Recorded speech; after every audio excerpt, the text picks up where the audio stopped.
You won't believe what Samsung's cooking up with its next Fan Edition phone. Leaks just gave us our first real peek at the Galaxy S25 FE, and it's not what anyone expected.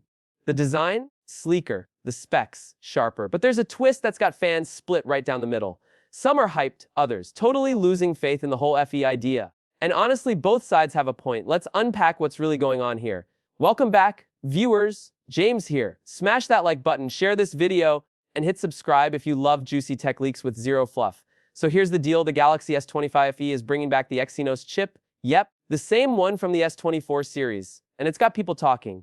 Now before you roll your eyes, here's where it gets interesting. This isn't just any recycled chip. It's the Exynos 2400 built on Samsung's Form process and paired with AMD's Clips 9040 GPU. That combo powered the Galaxy S24 and held up surprisingly well. Daily tasks.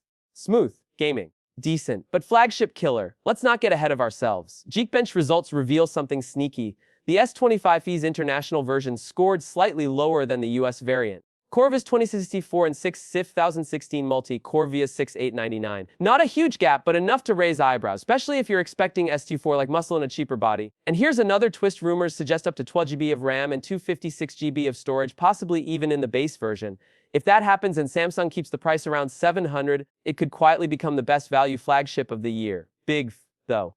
But let's talk design for a sec. Leaks hint that the S25 FE will be thinner than last year's FE, but still a bit chunkier than the standard S25.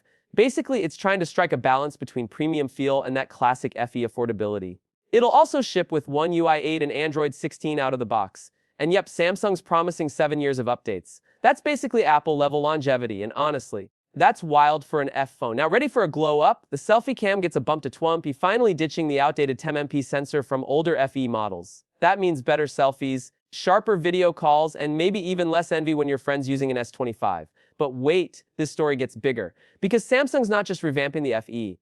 They're also prepping the Galaxy Tab S11 Ultra, and get this, no Snapdragon this time either. Instead, it's running the MediaTek Dimensity 9400 Plus, a chip we saw a glimpse last year but now feels fully matured. That chip includes a prime core clocked at 3.7 GHz, 3 performance cores at 330 GHz, 4 efficiency cores at 2.0 GHz, paired the Mali G25 Immortalis MC12 GPU. Translation: smooth multitasking, fluid gaming, and battery life that could finally feel worthy of an Ultra badge. And the numbers don't lie. Geekbench shows 2 6 and 75 single core and 8 Sarah 39 multi-core. That's not just impressive for a tablet, it's desktop level territory. If you're a student, creative pro, or someone who works on the go, this could quietly be your dream device. Here's where things get clever. Samsung seems to be shifting strategy. Instead of paying the Snapdragon tax, they're leaning into cost-effective chipsets that still deliver premium performance. Sure, there are risks, especially in gaming and thermal performance.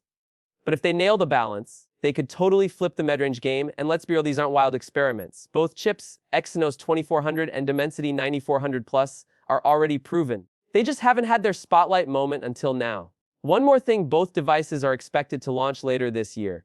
No exact dates yet, but all eyes are on the Galaxy Unpacked event on July 9 in New York. We're expecting to see new foldables, Galaxy watches, maybe even the Galaxy Ring. But don't be shocked if Samsung drops teasers for these FE and Tab beasts right there on stage. So here's the question: can Samsung redeem the Fan Edition series with the S25 FE? Can the Tab S11 Ultra outshine the iPad for creators? Let me know what you think in the comments. Personally, I think Samsung's finally learning to listen again. If they stick the landing on pricing and polish the performance, this could be one of their smartest moves yet. Oh, and don't forget, the next few months are going to be wild for Android fans. Stay locked in, because we've got much more coming.